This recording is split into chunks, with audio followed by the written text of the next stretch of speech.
All right, you ready? Why don't we just start? Just tell me who you are. All right. I'm 97 years old. I've been living at a retirement center for 15 years. Okay, stop. You're 94. What did I say? 97. Oh, God. Can you erase that? Yes, we can.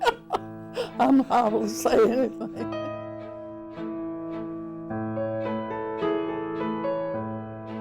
Okay, I'll start over. Okay, you start over. My parents, Charlie A. Sell and Lily Carpenter Sell, were married December the 25th, 1913. My father was 23, my mother was 17, and I was the first of 10 children to be born to this couple. I started to school before I was to be 6 in February. Before I started to school, my mother had already taught me to print and to read the ABCs. I always had a great thirst for knowledge, so school days were my happiest days. My graduating class consisted of 10 people. I was the valedictorian, but I had very little competition from 9 other people. There was a private school sponsored by the Northern Methodist Church a few miles away from me.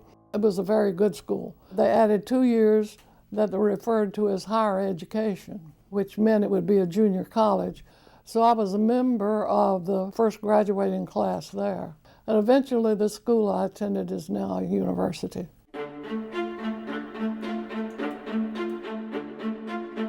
I felt fortunate to be able to attend the school because in my wildest imaginations, while I was getting ready to graduate from high school, I yearned for the opportunity, which I thought I'd never have, to go to college. And my father enrolled me, and I knew nothing about it till about 2 weeks before time to go.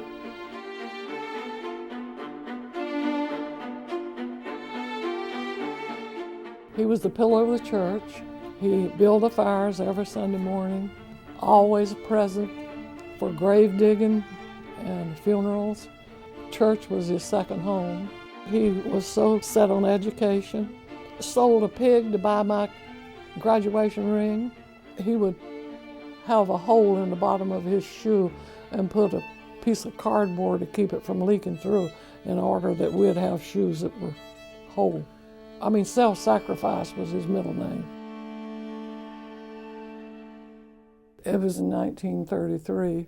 There was a river not too far from our place, and the only way you crossed it was by a ferry. It was decided to put a bridge across the river, and he was employed working on the bridge. There was a huge cave-in, a lot of huge stones, and all of that debris caved in. I was told up as far as his neck. The pelvis had been crushed, and a number of vertebrae with it. He lived through the operation and was in his room for an hour or so, and the nurse had just left, and I began to notice that he seemed to be breathing more shallow, sort of gasping. And I called the nurse, and he was dead in about 15 or 20 minutes. So he died of a heart attack. So I had to come home and tell my grandmother about it. And that was hard, very hard. She said, "Lord of mercy, what are these children going to do without a father?" With all of his effort for me to get schooling, then he died in January before I graduated in May. And that broke my heart.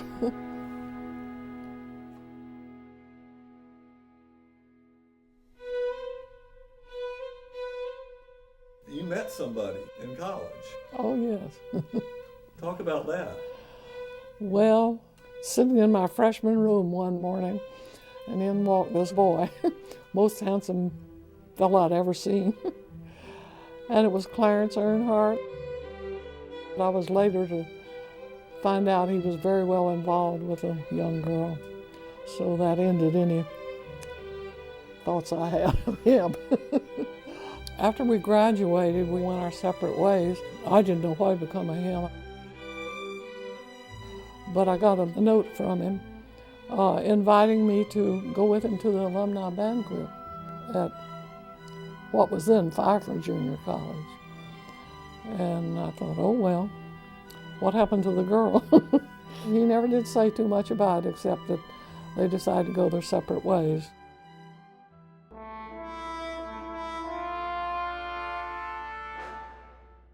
By 1939, Clarence was subject to the draft, but he decided to enlist and get his year of service over with.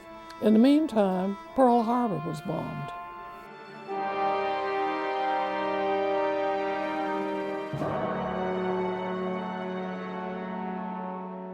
Clarence had been shipped from Fort Bragg for overseas duty where we did not know he was going. I had learned in December that he was in Africa. By the time Clarence landed in Africa, he had a letter from me. I had written him every day that I had enlisted in the service. I guess he fainted, I don't know. Here they are, wax in mounting thousands. America's women soldiers trained. Got our orders to report to Fort Des Moines, Iowa. More recruits arriving every day for wax training at Des Moines, Daytona, Oglethorpe. Soon after we got our clothes, they said, fall out. What does fall out mean? On the double!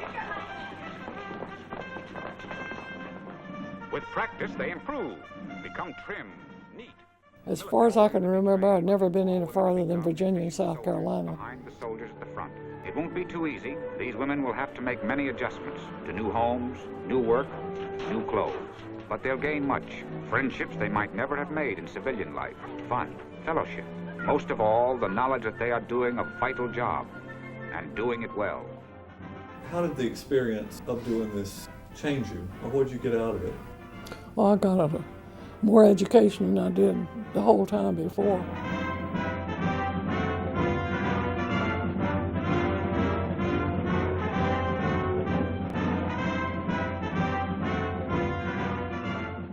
War ends, what happens? I get a letter from Clarence that his base is going to close.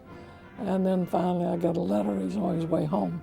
And I'm in Mitchell Field, New York. Been there for right close to 6 months. He said to me when he wrote last, he said, we're getting married as soon as we get home, whether you're in the service or out.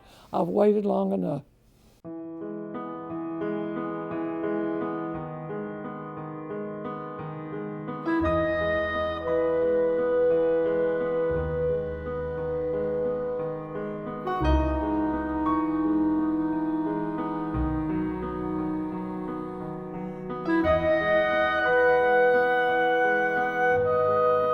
And then we left the next morning for Alexandria for a week.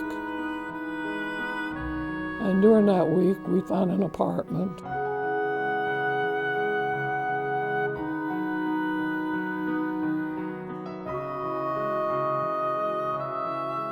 Maybe a few months is about all it took for me to decide a little studio apartment was not enough to keep me busy.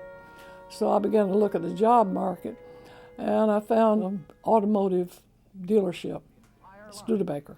Here is Studebaker's exclusive look in a full choice of sedans, presidents, commanders, champions, tops in style. So I went in and applied for the job and got it right away. Worked there less than a year. At your dealers now. Worked in Washington, Department of Commerce in the patent office. I worked on Saturdays at Penny's department store. I worked one summer at a daycare center. I even did some telephone marketing at one period.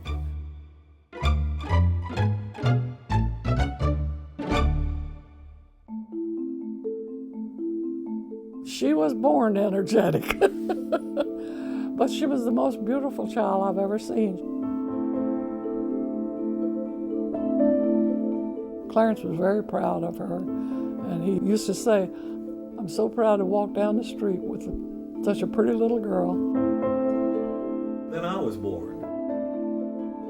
And it took Joyce a little while to accept it. She had been queen of the roost for a long time, and knowing Joyce, you know what that is. Everything is a passion with her.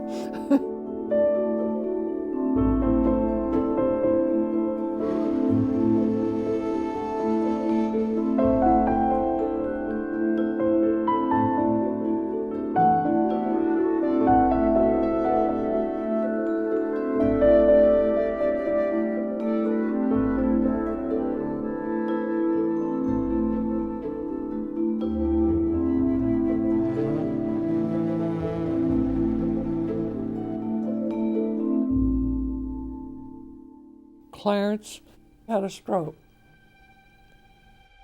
Joyce had spent the night with us. I said to Joyce, we got to get him to the hospital.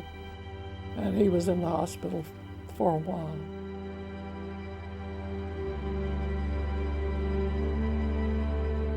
Just to watch his mind just edge off, piece by piece falling, was just very, very sad.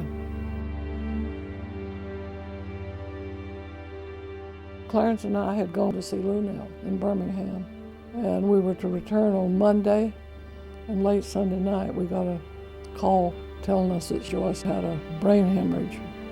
It was a dreadful thing.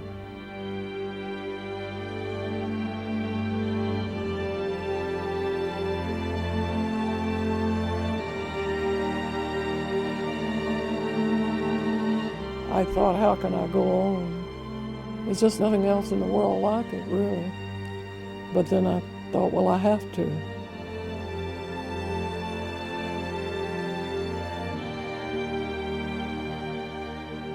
I had no idea, never had any idea that I would survive him. No matter how sick he was, I had a feeling he'd live longer than I did.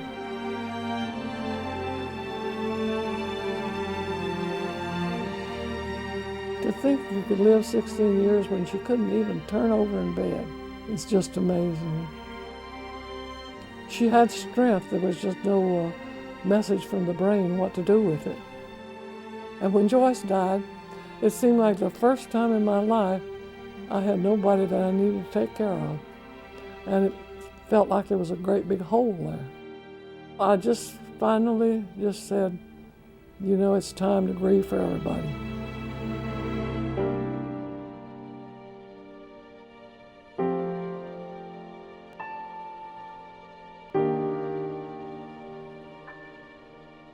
It was as though I had put grief on the shelf, you know.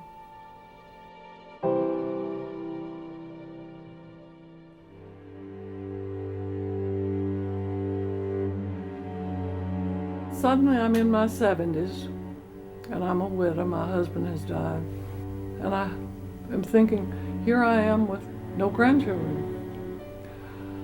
Eventually, I'm introduced to a girl that David is going to marry, and she has a 4-year-old child. And I thought, presto, I have a grandson.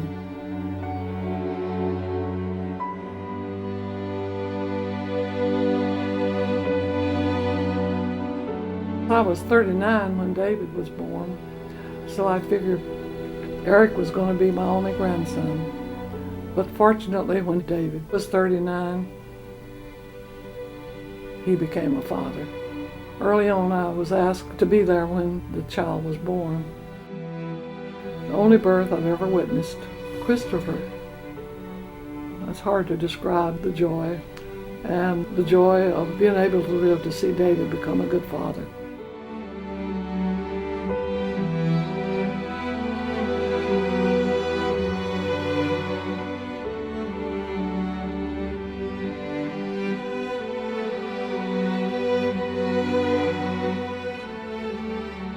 What have you learned about getting through life? Endurance, I guess. Just facing whatever comes your way and making the best of it. I have a poem that I read once in a while, and it says, live every day like you figure it would be the last day.